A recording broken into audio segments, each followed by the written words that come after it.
ನೋಡಿ ಫ್ರೆಂಡ್ಸ್, ಮತ್ತೆ ನಾವು ಒಲೆಯಲ್ಲಿ ಇಟ್ಟಿದ್ದೇವೆ ಇದು ಫ್ರೈ ಪ್ಯಾನನ್ನು. ಈಗ ಒಂದು 3 ಟೇಬಲ್ ಸ್ಪೂನ್ ಅದಕ್ಕೆ ಎಣ್ಣೆಯನ್ನು ಹಾಕುವ. ಈ ಥರ ಎಣ್ಣೆ ಹಾಕಿದ ಮೇಲೆ ಸ್ವಲ್ಪ ಆ ಕಡೆ ಈ ಕಡೆ ಅಂತ ತಿರುಗಿಸ್ಬೇಕು ಎಣ್ಣೆಯನ್ನು. ಇಲ್ಲದ್ರೆ ಒಂದೇ ಕಡೆ ಇದು ಮಾಡಿದರೆ ಅದು ಗ್ಯಾಸ್ ಸ್ಟವ್ ಕೂಡ ಸ್ವಲ್ಪ ಸ್ಲೋ ಆಗಿರಬೇಕು, ಜಾಸ್ತಿ ಇಡಬಾರ್ದು ಫ್ರೆಂಡ್ಸ್.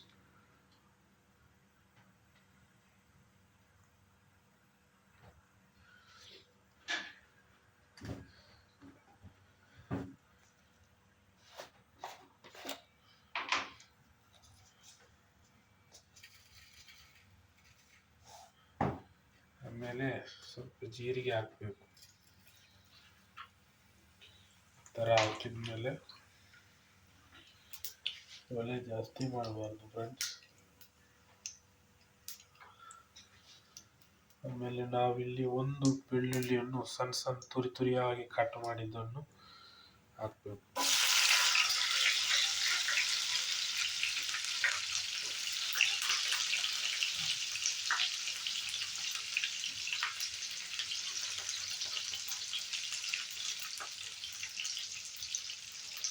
ಫ್ರೆಂಡ್ಸ್, ನಾವಿಲ್ಲಿ ಒಂದು ಸಣ್ಣದಾದಂಥ ಒಂದು ಈರುಳ್ಳಿಯನ್ನು ತೆಗೆದು ಅದರ ಅರ್ಧ ಭಾಗದಷ್ಟು ಕಟ್ ಮಾಡಿದ್ದೇನೆ.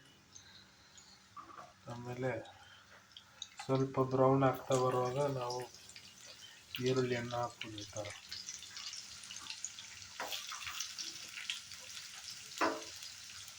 ಚೆನ್ನಾಗಿ ಹಾಕಿದ ನಂತರ ಹುರ್ಕೊಳ್ಬೇಕು ಫ್ರೆಂಡ್ಸ್.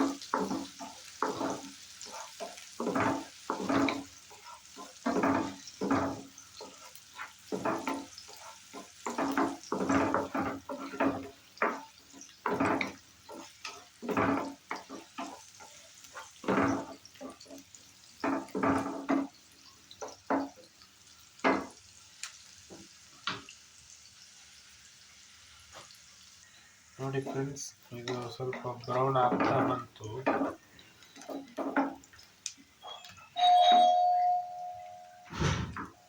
ನಾವು ತೆಗೆದಿಟ್ಟಂತಹ ಸ್ವಲ್ಪ ಕರಿಪತ್ತವನ್ನು ಹಾಕಬೇಕು. ಆಮೇಲೆ ಸ್ವಲ್ಪ ಮೆಣಸಿನ ಹುಡಿ ಕೂಡ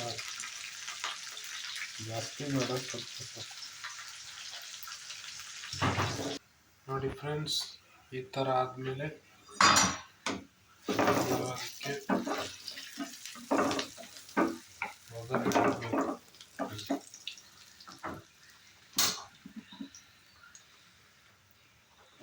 ಇಷ್ಟು ಲೆವೆಲಿಗೆ ಬಂದಮೇಲೆ ಈ ಥರ ಒಗ್ಗರಣೆ. ನೋಡಿ ಫ್ರೆಂಡ್ಸ್, ದಾಲ್ ಫ್ರೈ ರೆಡಿ ಆಗ್ತಾ ಇದೆ. ಇಷ್ಟೇನೆ, ಬೇರೆ ಏನೂ ಹಾಕ್ಲಿಕ್ಕಿಲ್ಲ. ಬೇಕಾದರೆ ನಾವು ಧನಿಯಾ ಸೊಪ್ಪು ಕೂಡ ಹಾಕ್ಬೋದಿತ್ತು.